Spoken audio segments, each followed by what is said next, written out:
11 seconds remained in the national championship game when Chris Webber caught the ball.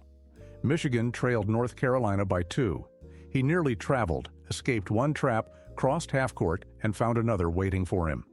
Then he raised both hands and asked for the one thing Michigan no longer had: a timeout. The whistle lasted only an instant.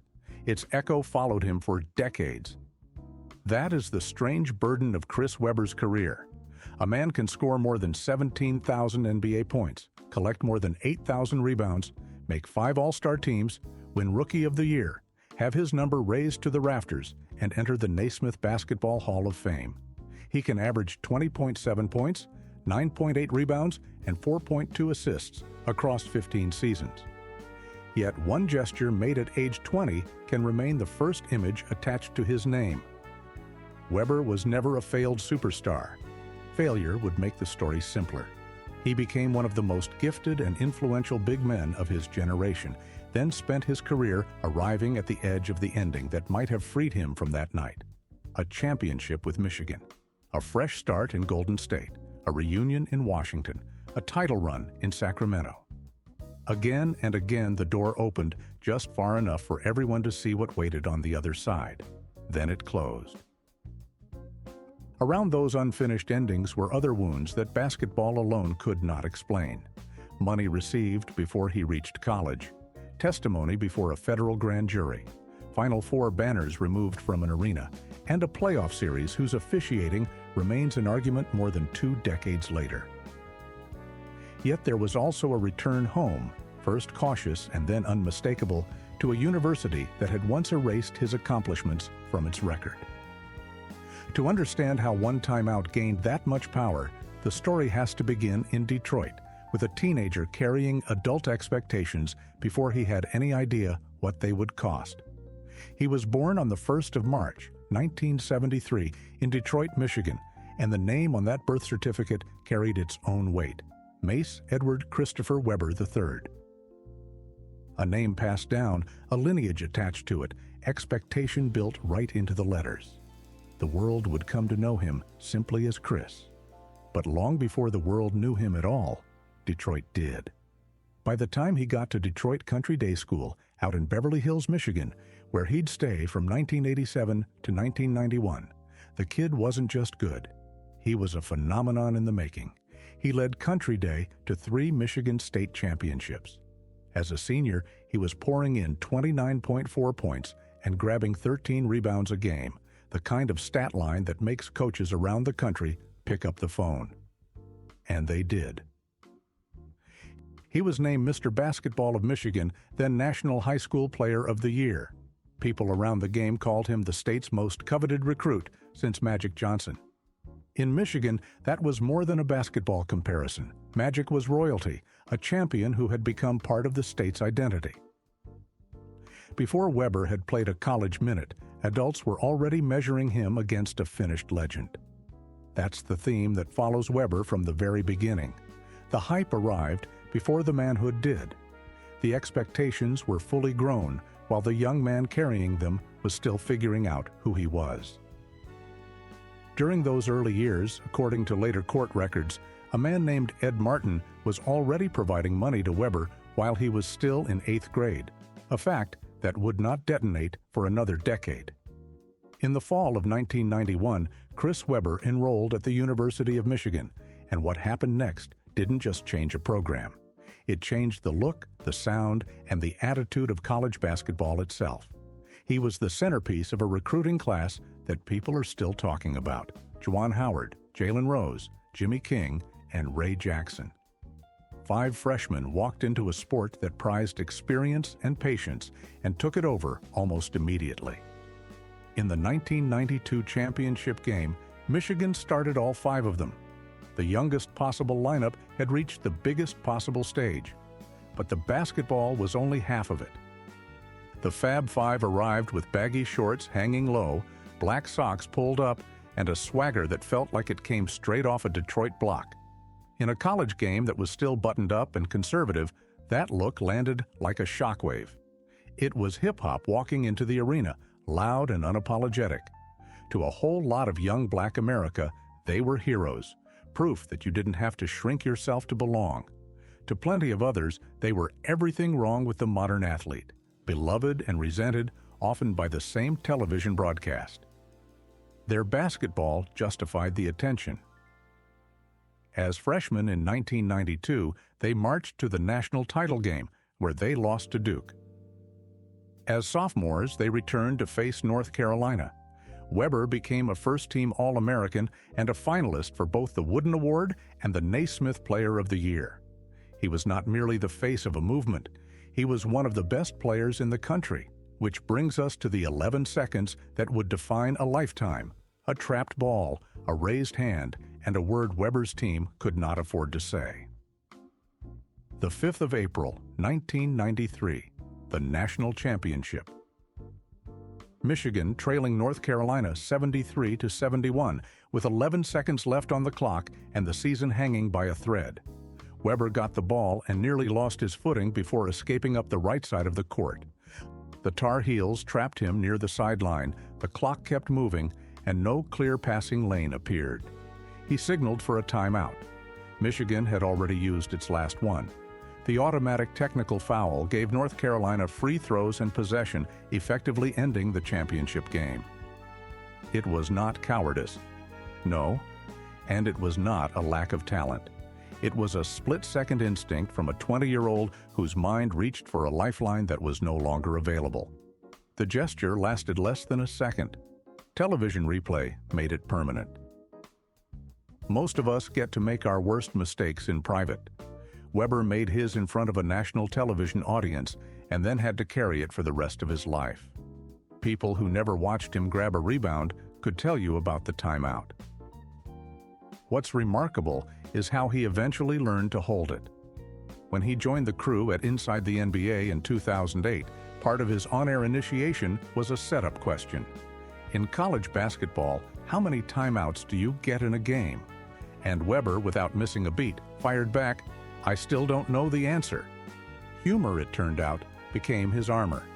If the world was going to keep bringing it up, he'd rather be the one holding the punchline. The timeout was the wound everybody could see.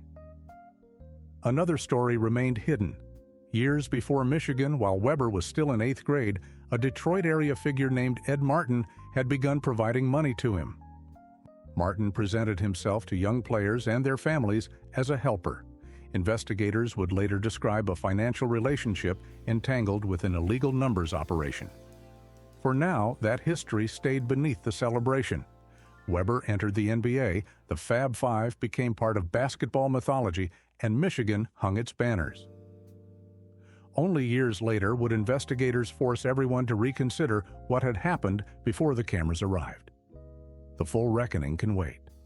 On draft night in 1993, none of it had reached the public.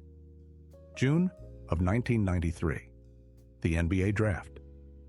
And when the commissioner stepped to the microphone, the very first name he called belonged to Chris Webber, number 1 overall, selected by the Orlando Magic. The kid from Detroit had reached the top of the mountain, the most coveted amateur in the country, taken ahead of everybody. Almost before the applause settled, he was gone. The Magic turned right around and traded him to the Golden State Warriors. And the price Golden State paid tells you exactly how badly they wanted him. They gave up Penny Hardaway, a future star in his own right, plus 3 future first-round draft picks. 3 of them? That is the kind of ransom a franchise only pays when it believes it has found the cornerstone of the next decade. Golden State wasn't dipping a toe in. They were betting the house. For a while, that bet looked like genius. Webber walked into the league and played as if the hype had undersold him. In his rookie season, he averaged 17.5 points and 9.1 rebounds a night, and he did it with a flair almost nobody had seen from a big man, grabbing a board, pushing the ball up the floor himself, throwing passes that guards would have been proud of. He won Rookie of the Year and helped a talented Warriors team return to the playoffs with 50 victories. The validation was instant. Everything Detroit had whispered about him, everything Michigan had put on display, was now true at the highest level of the sport. The prodigy was real. the postseason supplied an immediate correction. Golden State ran into Charles Barkley and the Phoenix Suns and was swept in 3 games. Webber's first NBA season had confirmed the talent, delivered 50 wins, and ended before he experienced a playoff victory. On paper, a franchise cornerstone for a decade. In reality, Webber would last exactly 1 season in Golden State because of a war with his own coach. The trouble in Golden State wasn't about talent, and it wasn't about effort. It was about identity, a fundamental disagreement over who Chris Webber was supposed to be. His head coach was Don Nelson, one of the sharpest and most stubborn basketball minds of his era. Nelson wanted to exploit Webber's speed and skill at center, using him against bigger players while still demanding the interior work that came with the position. Webber saw himself as a power forward and creator, not a young center expected to absorb nightly punishment from the league's heaviest bodies. The dispute touched strategy, workload, and respect. Each man believed the other was refusing to understand what made Webber special. Neither man bent. Webber was not a young player willing to swallow the disagreement and wait for the balance of power to change. When the relationship broke down, he used the 1-year escape clause in his contract and made clear that he would not return. A second-year player, barely removed from Rookie of the Year, had forced his way out of a franchise that traded a fortune to acquire him. Player empowerment was not yet an everyday phrase, and moves like this were almost unheard of. It revealed both Webber's certainty and the risk inside it. He would protect his vision of himself, even if doing so destroyed the first NBA home built around him.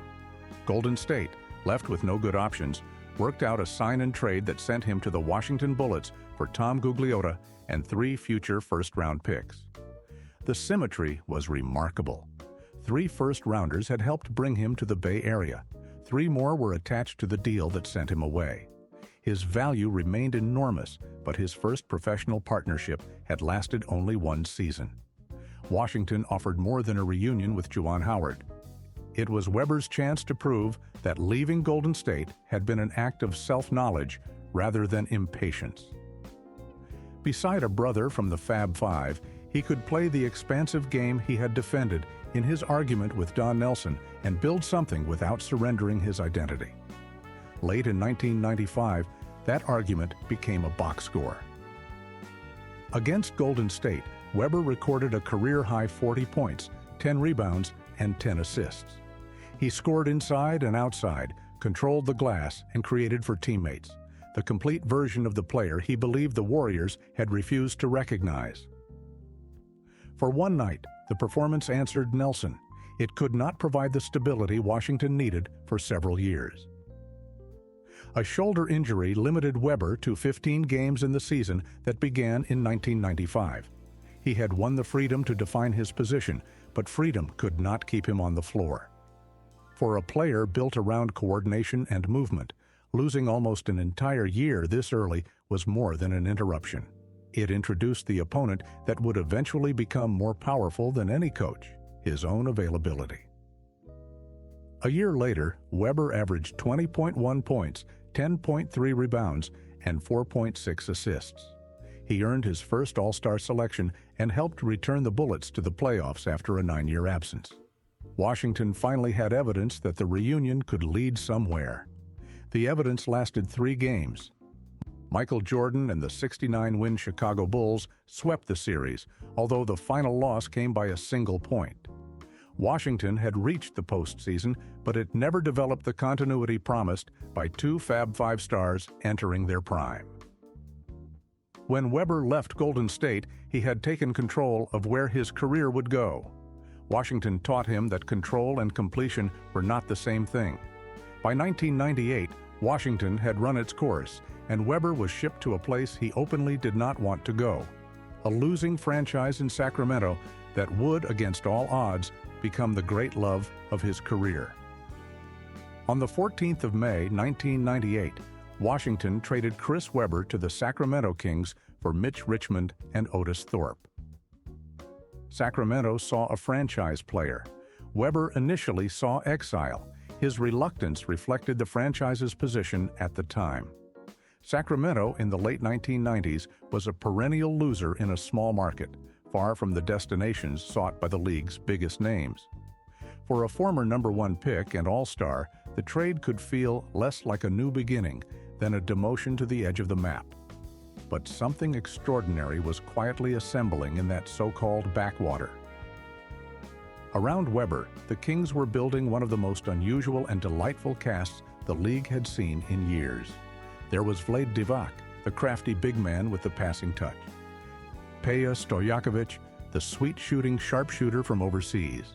And a flashy young guard named Jason Williams, whose passes looked like magic tricks. Pulling it all together was head coach Rick Adelman, a man who believed basketball could be played with movement, with creativity, with joy. Weber, the reluctant arrival, became the perfect centerpiece. His passing, the skill that had been trapped inside the positional argument with Don Nelson, was exactly what made this team sing. He announced himself immediately. During the lockout-shortened 1999 campaign, Weber led the NBA with 13 rebounds a game and ended Dennis Rodman's long reign as the league's rebounding king. The player sent to a losing franchise had claimed one of the sport's most physical crowns in his first season there. What started as a place he didn't want to be became the stage for the best basketball of his life, and a $127 million bet that Sacramento made on his future. By the summer of 2001, Sacramento's commitment was absolute. On the 27th of July, the Kings gave Weber a 7-year contract worth $127 million. The reluctant arrival had become the face of the franchise and the player around whom its championship window would be built. His play justified the investment.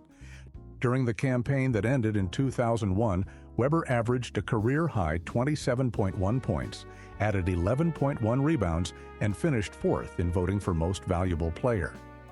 An All-NBA first-team selection recognized him as one of the 5 best players in the league. No longer a prodigy or a project, he had become the finished product. But the individual honors were only part of the story because the team around him had grown into something genuinely special. The Kings weren't just good, they were appointment television, a team people tuned in to watch for the sheer beauty of how they played. Passing, cutting, unselfishness, flair. In a league that often felt heavy and grinding, Sacramento played basketball like it was supposed to be fun. The offense often began with Weber holding the ball near the elbow and 4 teammates becoming possibilities. A cutter could flash behind a defender. A shooter could lift from the corner. Divac could exchange places with him, turning 2 centers into playmakers. Weber saw those movements early and delivered the pass before the opening looked obvious on television. His statistics described an elite scorer and rebounder. The rhythm of the Kings revealed the rarer gift. Sacramento also made a difficult choice between entertainment and control. In 2001, the Kings traded Jason Williams, whose imagination had helped make them famous, for Mike Bibby. Bibby was less theatrical and more dependable late in games. Alongside defensive specialist Doug Christie, he gave Weber and the Kings a steadier structure without stripping away their creativity. The team that had been fun enough to surprise people was becoming disciplined enough to threaten champions. The following season confirmed the transformation. The Kings went 61-21, the best record in the NBA and a franchise high for a club that had spent so long as a punchline. Weber played 54 games and again earned All-NBA honors. The place he once resisted had become the center of the basketball universe. The team stars avoided was now the team every contender had to solve. Everything pointed toward the finals. Between Sacramento and that destination stood the Lakers, a 7-game series, and a 6th game people are still arguing about more than 2 decades later. To get to that final round, Sacramento had to earn it, and they did. They pushed past Utah, they handled Dallas, and by the time the Western Conference Finals arrived, this wasn't a feel-good underdog story anymore. The Kings were a genuine title favorite, playing the most beautiful basketball in the league, standing between themselves and the championship they'd been built to win. On the other side stood the Los Angeles Lakers, two-time defending champions, an immovable Shaquille O'Neal in the middle, and a young Kobe Bryant already becoming one of the game's most ruthless closers. This was the dynasty in its prime. Sacramento had earned the right to believe it could bring the dynasty down. For a while, it looked like they might. The team split the first two games in Sacramento, then the Kings went to Los Angeles and dominated Game 3. In Game 4, still at Staples Center, Sacramento built a 24-point first-half lead and stood one defensive possession from taking a commanding 3-1 advantage. Kobe Bryant missed. Shaquille O'Neal missed. Vlade Divac knocked the rebound away from the basket, but the ball rolled directly to Robert Horry behind the three-point line. Horry caught it in rhythm and released before the horn. The shot fell, the building erupted, and a series that had seemed ready to tilt toward Sacramento was suddenly tied. Horry had not merely stolen a game, he had given the defending champions their certainty back. Sacramento's response is important because it prevents the series from becoming a story about one shot destroying a fragile team. Back at home for Game 5, the Kings trailed through most of the fourth quarter and still found a way forward. Webber delivered 29 points and 13 rebounds. With the Kings down by 1 in the final seconds, Mike Bibby inbounded the ball to Webber, moved into space, and received a hard return pass. Bibby rose from just inside the three-point line and made the jumper with 8.2 seconds remaining. The same offense that had been wounded by Horry answered through trust. Guard to big man, back to guard, no hesitation. Sacramento won 92-91 and took a 3-2 lead. Webber was no longer chasing an abstract chance at redemption. He was one victory from the NBA Finals. By Game 6, Sacramento stood one victory from the finals. What followed in Los Angeles became one of the most disputed nights in playoff history. The Lakers attempted 27 free throws in the fourth quarter and made 20. Webber produced 26 points, 13 rebounds, and 8 assists, but the Kings could not close the series. Late in the game, Kobe Bryant's elbow struck Mike Bibby in the face during an inbounds play. No foul was called on Bryant. Bibby was left bleeding, and the image became shorthand for everything Sacramento believed had gone against it. For 6 years, the argument rested on the game itself. Then former referee Tim Donaghy, already involved in an NBA gambling case, alleged through his attorney that two officials had tried to extend a 2002 playoff series to a 7th game. The description pointed toward Lakers-Kings, but the accusation was never proved. Donaghy declined to cooperate with the league's independent review, and his own criminal conduct made him a deeply compromised witness. The review, led by attorney Lawrence Petowitz, found no evidence that Game 6 had been fixed. It did call the officiating poor and identified 15 incorrect calls or non-calls, divided almost evenly between the TMs. That is the uncomfortable place where the public record stops. Sacramento had legitimate reasons to resent the game, but not proof that its result had been arranged. The uncertainty followed the Kings back to Sacramento. Whatever the truth, the Kings still had one home game to reach the finals. One game. That was it. Webber was about to play perhaps the most complete playoff game of his life. Game 7. At home, in Sacramento, inside a building that had become one of the loudest in all of basketball. The whole season, the whole vision, the whole reason that reluctant trade had turned into something magical. All of it came down to one night, on their own floor. Neither team could create separation. The score was tied 16 times, and the lead changed hands 19 times. Every small advantage answered before it could become safety. This was not a game in which Webber could wait for someone else to define him. He became Sacramento's organizer as much as its scorer. Webber gave them 20 points, 11 assists, 8 rebounds, 2 blocks, and a steal in almost 52 minutes. His shooting was not perfect, and neither were Sacramento's free throws, but he remained involved in every part of the game, scoring, creating from the high post, rebounding, and protecting the rim. This was not a young player frozen by the moment. It was a franchise star trying to influence every possession he could reach. And then, over time. Los Angeles finally pulled away. Sacramento had missed 14 free throws and too many open chances to reduce the defeat to one player or one whistle. The Lakers advanced and won the championship. The Kings were left with a more painful kind of loss. Enough disputed moments to inspire anger, but enough self-inflicted mistakes to prevent a simple explanation. Unlike Michigan, this loss offered no single Webber decision that could explain it. 9 years after the timeout, he reached another defining night and did not hide from it.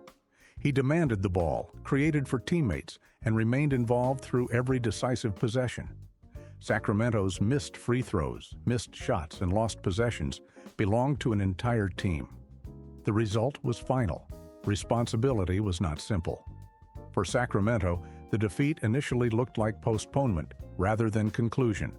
The core remained. Webber was still in his prime, and another title run seemed more likely than not. 12 months later, a routine backcut on a Dallas court revealed how little time the Kings had actually possessed.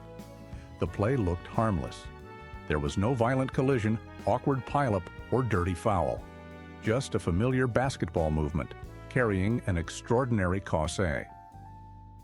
It was Game 2 of the 2003 Western Conference semifinals, Sacramento against Dallas. Webber made the kind of back cut he'd completed 10,000 times without a second thought. His knee gave out. A career-threatening injury arrived on a play so routine that the moment everything changed was easy to miss. The cost was immediate. Webber was finished for the series, and Sacramento's championship plan had to continue without its center of gravity. The Kings pushed Dallas to a 7th game before losing with Webber watching in street clothes. In 2002, he had been on the floor for every decisive minute. 1 year later, he could influence nothing. Then came a diagnosis that terrified players and front offices across the league: microfracture surgery. The procedure had shortened careers and changed the athletes who managed to return. Webber's game depended on grace, lateral movement, and the ability to glide from one action into the next. The operation could repair damaged cartilage. It could not promise to restore that version of him.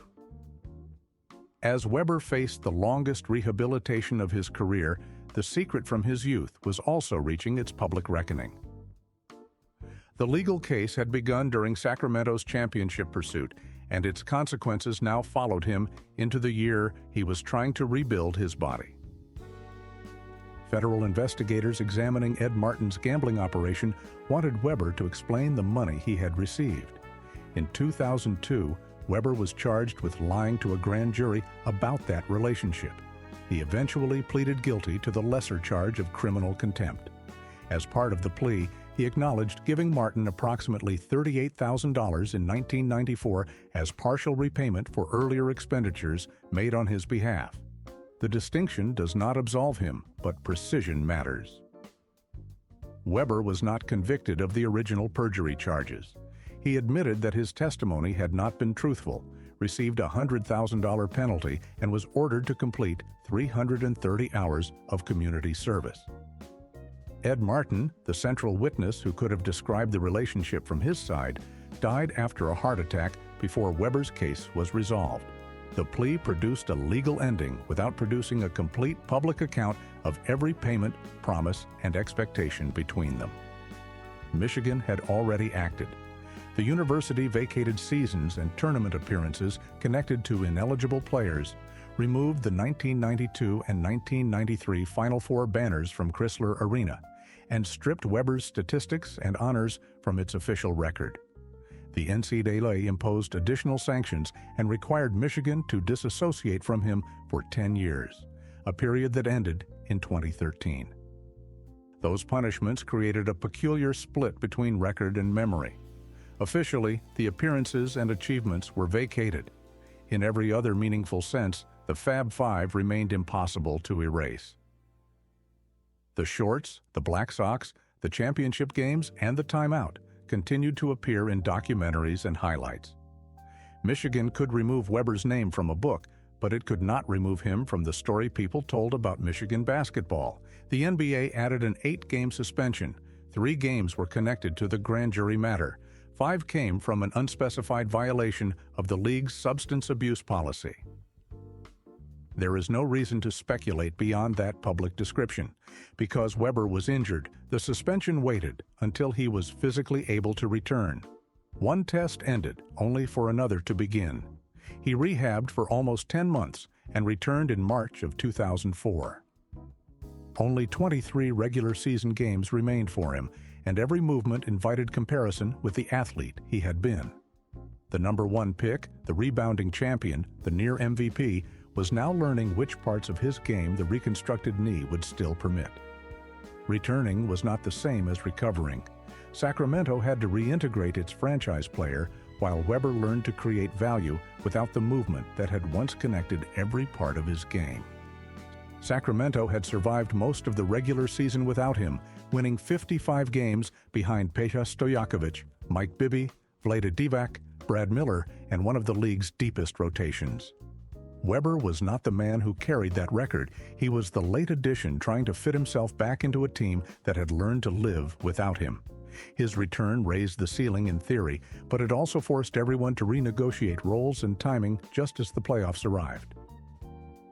The Kings eliminated Dallas in the opening round and met Kevin Garnett's top-seeded Minnesota Timberwolves in the conference semifinals. Garnett was the league's most valuable player, at the peak of his defensive range and competitive force. The series became a test of 2 different versions of greatness: Garnett in full physical command, Webber trying to compensate for everything his body no longer supplied. Sacramento forced a 7th game in Minnesota. Webber played 39 minutes and finished with 16 points, 8 rebounds, and 4 assists. With 2.2 seconds left, the Kings trailed 83-80. The inbounds pass came to Webber beyond the arc. Garnett closed toward him. Webber pump-faked, took one dribble to his left, and released the shot that could have forced overtime. It went halfway down and came back out. Webber remained on the floor as Garnett climbed onto the scorer's table and the arena exploded. The comparison with 1993 was unavoidable, but the moments were not the same. Against Minnesota, Webber stayed composed, moved the league's best defender with a pump fake, and created a clean attempt. He made the correct decision. The ball simply came back out. After that miss, Sacramento faced a different question. The issue was no longer whether the old Kings could finish the job. It was whether a slower version of Webber could find a useful place inside the team those Kings had become. The signs were there in his own game, too. The microfracture surgery had taken something specific and irreplaceable: his lateral quickness, the side-to-side burst that let him defend, recover, and stay in front of people. He could still see a play before it formed. He could still pass, score from the elbows, and punish a mismatch. But knowing where to move and arriving there in time had become 2 different things. The mind remained elite. The body now imposed a delay. The franchise eventually made its decision. During the following season, the great love story between Chris Webber and Sacramento ended with another trade. The rest of his career became a search for the right setting. Webber was no longer trying to recover every inch of his prime. That version of his body was gone. He was trying to discover whether his touch, vision, and experience could still help a team reach the destination his younger self had missed. Philadelphia, Detroit, and Golden State were not 3 unrelated epilogues. They were 3 different answers. The February 2005 trade made sense in the abstract. Philadelphia paired one of the most electric guards in basketball with a former All-NBA big man who could score, rebound, and pass. Yet their strengths did not connect naturally. Iverson created through speed, relentless dribbling, and direct attacks. Webber had been most dangerous when an offense flowed through his hands at the elbow, with cutters moving around him and options developing on both sides. The Sixers had acquired his name and intelligence, but they did not possess his old legs or Sacramento's ecosystem. The first 21 games in Philadelphia exposed the difficulty. Weber averaged 15.6 points and 7.9 rebounds while shooting just over 39%. He often settled for jumpers because the lift and separation that once opened the floor were gone. The Sixers reached the playoffs, but Detroit eliminated them in 5 games. Philadelphia had acquired a famous name while asking the player behind it to invent a new game in public. During the next full season, Weber complicated the easy decline story. At age 32, he started 75 games and averaged 20.2 points, 9.9 rebounds, and 3.4 assists. Those were not ceremonial numbers from a fading celebrity. He played almost 39 minutes a night and rebuilt his offense around touch, positioning, and anticipation. The old burst never returned. High-level production did. Production alone could not create a partnership. Philadelphia won 38 games and missed the playoffs despite enormous scoring seasons from Iverson and Weber. Their talents coexisted without becoming a shared identity. By the following season, Iverson had been traded and Weber had lost his starting role. In January 2007, the Sixers bought out the remainder of his contract. Philadelphia's answer was that Weber could still produce, but no longer reshape an entire franchise around himself. Detroit offered a smaller role and a clearer purpose. Weber went home to join a veteran Pistons team that believed it could win the East. The prodigy, who had spent his career trying to finish somewhere else, was now starting in the city that first imagined his greatness. Perhaps completion no longer required him to be the central star. Perhaps it only required him to help the right team survive 4 more rounds. The Pistons reached the Eastern Conference Finals and won the first 2 games against Cleveland. Then LeBron James took command. Cleveland won 4 straight, including the double overtime 5th game in which James scored 48 points and delivered one of the defining performances of his career. Weber was no longer responsible for every possession or every explanation, but the opportunity ended in the same place, 1 round before the finals. Golden State offered no realistic championship path. It offered reconciliation, and, well, sometimes that had to be enough. In January 2008, Weber returned to the franchise he had left after 1 season and reunited with Don Nelson, the coach whose disagreement with him had caused the first rupture of his NBA career. Both men were older, the argument had lost its heat, and the comeback carried the possibility of replacing resentment with a final shared chapter. His knee allowed only 9 games. In March, Weber retired in the arena where his professional career had begun. He and Nelson did not prove that either man had been entirely right. They accomplished something more modest. The first place Weber left no longer had to remain a place of permanent conflict. What survived all of it was a professional resume too substantial to reduce to scandal or disappointment. 15 seasons, career averages of 20.7 points, 9.8 rebounds, and 4.2 assists. 5 All-Star selections, 5 All-NBA teams, and Rookie of the Year. At his peak, he could initiate an offense, control the glass, score from the post or the perimeter, and make a team more imaginative simply by touching the ball. Sacramento gave that career its first permanent public monument. In February 2009, the Kings raised his number 4 to the rafters. The city he once resisted had become the city most eager to claim him. The ceremony did not manufacture a championship, but it confirmed that the years without one had still mattered. In 2021, the Naismith Basketball Hall of Fame offered a broader verdict. Weber entered alongside the greats of the sport, recognized not for 1 timeout or 1 playoff defeat, but for the full weight of his career. Michigan had removed banners associated with his college years. Sacramento and the Hall placed his name above the floor. The contradiction fit him almost too well. Even that recognition had required patience. Weber had been eligible for years and watched several Hall of Fame classes announced without his name. The delay reopened the same debate every spring. Were voters judging the full player, or were the timeout, the scandal, and the missing championship still occupying too much space? When the call finally came, it did not alter a statistic. It changed who was authorized to define the career. One relationship still needed repair. In November 2018, Jim Harbaugh invited Weber to serve as an honorary captain at a Michigan football game. It was his first public return to campus in years. The invitation did not come from the basketball program, and the old Final Four banners did not reappear, but the crowd welcomed him. Weber later described goosebumps, chills, and watery eyes. The humor he had used whenever someone mentioned the timeout could not conceal what being wanted again meant to him. Even the private reconciliation came with competing versions. Weber later said Michigan Athletic Director Ward Manuel had apologized for the way the university handled the fallout from the investigation and failed to protect him as a young man. Manuel publicly denied making any apology. Their accounts cannot both describe the conversation in the same way, and the public record offers no clean resolution between them. The disagreement fit the larger pattern, another attempt at closure in Weber's life that remained open to argument. That visit opened the door. It did not complete the reconciliation.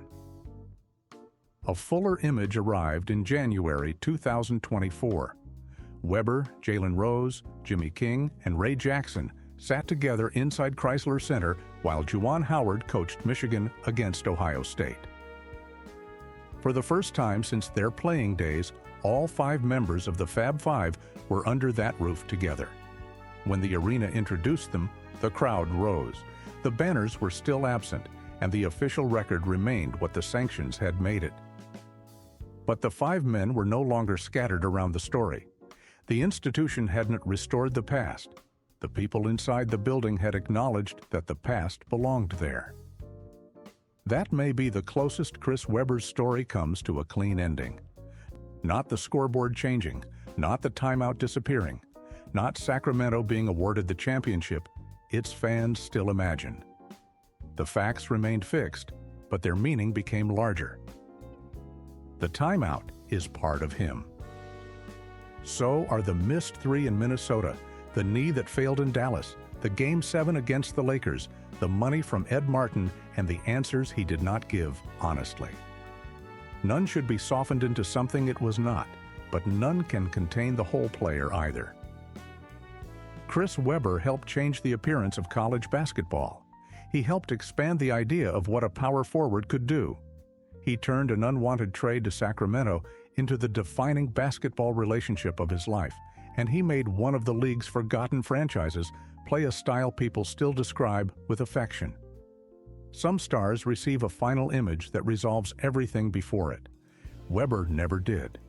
His legacy is built from chapters that remain open, arguments that resist a verdict, and endings that came one possession too soon.